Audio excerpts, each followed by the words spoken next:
What's up everybody and welcome back to another YouTube video. I know I haven't posted a long form video on here in a while. That's mostly just because I kind of stopped streaming and stopped doing TikTok debates, which was what most of my content was. But I've been starting to get back into it because the Unfuck America tour, which I am a part of, has been doing this thing recently where each night they're having a different debater go on TikTok live and do debates against people to kind of promote the tour and just to get content. My day happens to be Mondays, so if you want to see me doing TikTok debates live again, you can catch me live here on YouTube or on TikTok from around 7:45 Eastern Standard Time until about 9:30 Eastern Standard Time. And from now on, I will also be live on Wednesday and Friday afternoons. And if you want to just see my whole stream schedule and get updates on when I'm going live, you can just find the Discord link in the description and join my Discord server. And like I just mentioned, I am a part of the Unfuck America tour. I've actually been at the last two Unfuck America tour stops, one at University of Nevada, Las Vegas, and the other at Virginia Tech. So, who have we got over here today? Andrew. Steven.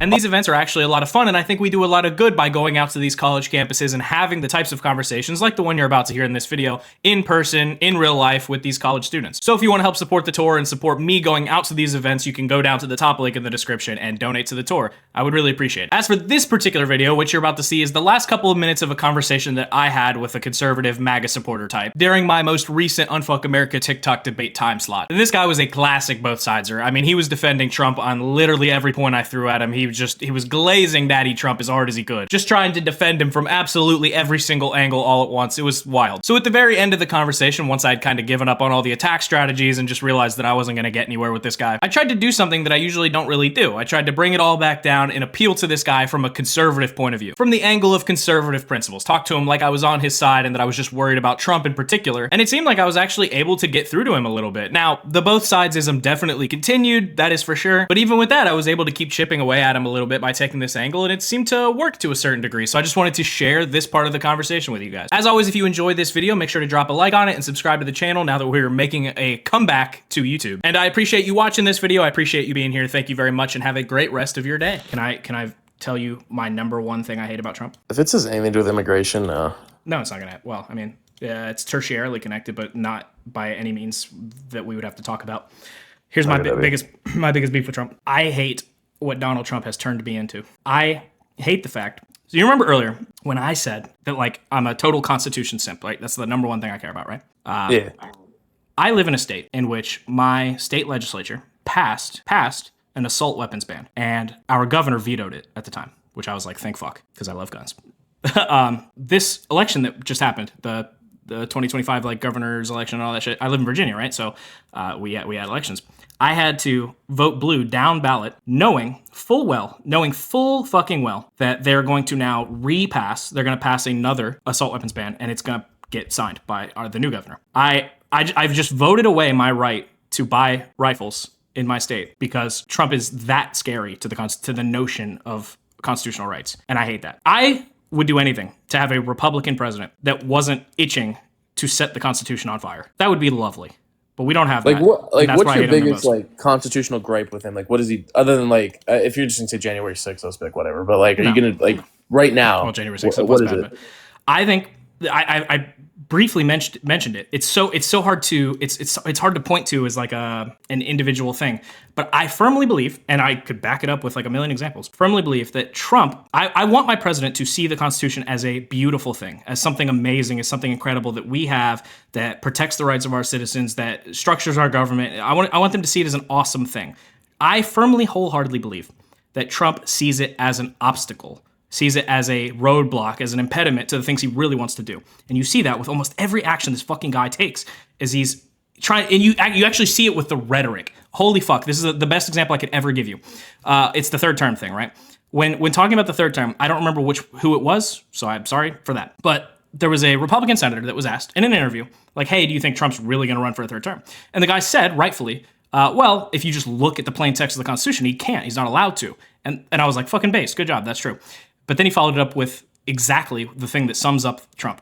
And he said, but Trump says he has a way around the Constitution, so I don't know, we'll see. And the first thought in my head is, wait a minute, why in the holy fuck are you trying to find a way around the Constitution? A president who loves the Constitution, who swears an oath to it, wouldn't be looking for a way around it. they would be respecting it, right? That is Trump in a nutshell. That is what he represents to our country. A man who just wants a way around the Constitution because it's a roadblock to the things he really wants to do. You know what isn't funny is I've never heard this before, and I think that's actually a reasonable position to hold.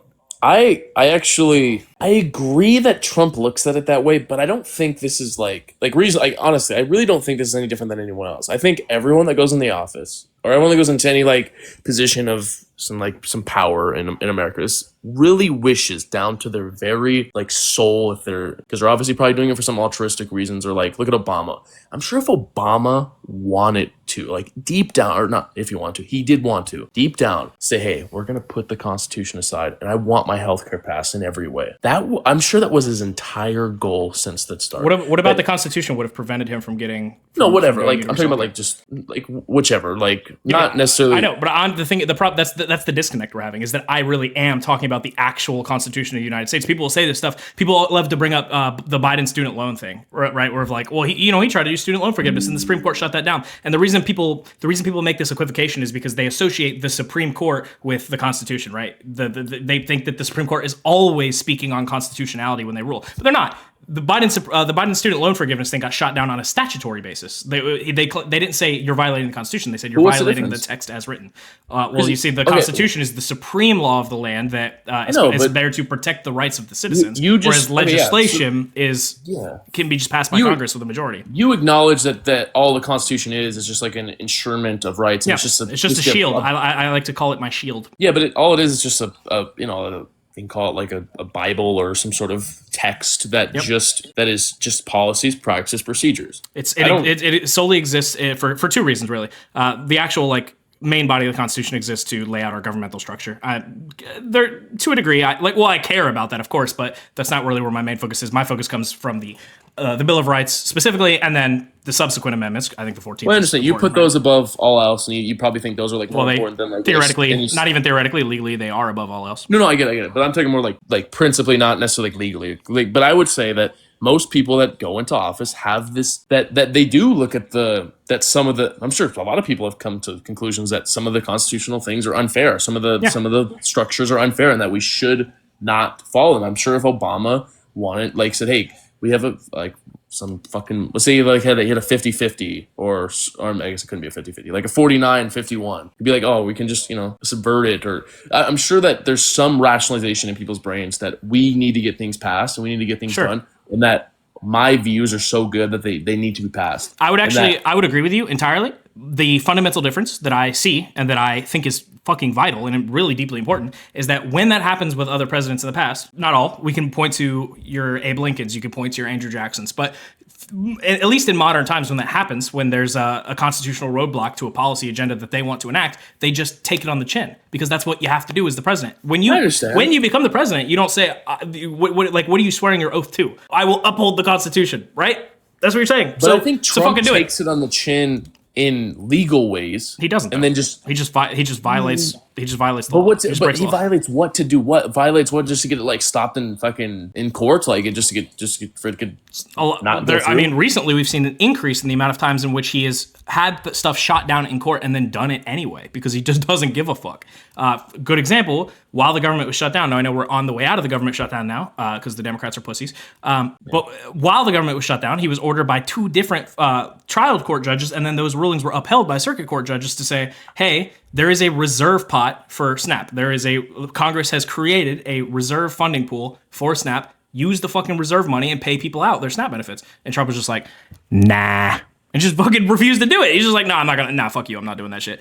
So that's an example of the court stepping in and be like, no, the law says what it says. You have to do this. The Constitution doesn't. So then, all right. So then, who would hold them accountable at that point? Nobody. That's okay. Here's my biggest constitutional criticism. Unfortunately, when you invest 100% of the law enforcement power into one fucker, and that fucker turns out to not care about the rules, you're fucked. You can't do anything. Yeah. That's my biggest gripe. If I was going to.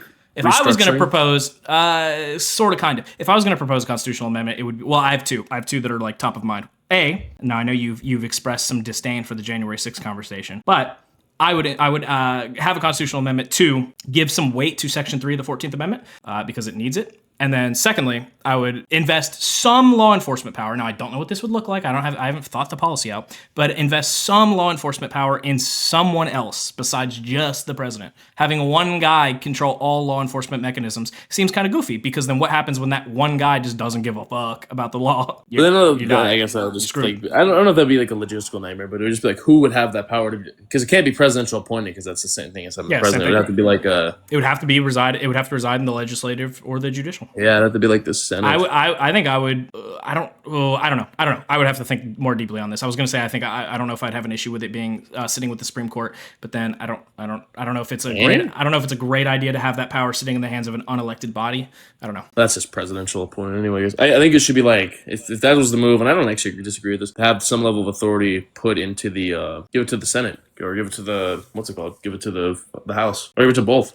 Give some to each. Mm-hmm. Yeah, sure. But I think a lot of people would just argue that that's what impeachment is. But then my counter would be, well, what do you do when the president has seemingly, now I can't read minds and I'm not a fly on the wall, so I don't know what's going on in these back rooms, but seemingly it seems like everyone in the Senate and the House, besides like a few standouts, are fucking terrified of crossing this guy. So what do you do then, right, when they're all bending the knee because they're afraid of him? Yeah, that's a good point. Yeah, well, anyway, I mean, this is the most base conversation I probably had on this app, so you're pretty dope, not gonna lie. Have fun with the Unfuck America tour if that's something you're involved in. Yep. I'll go debate Destiny one of these days. Oh yeah, that's fun. Yeah, all right, I'll see you. See ya.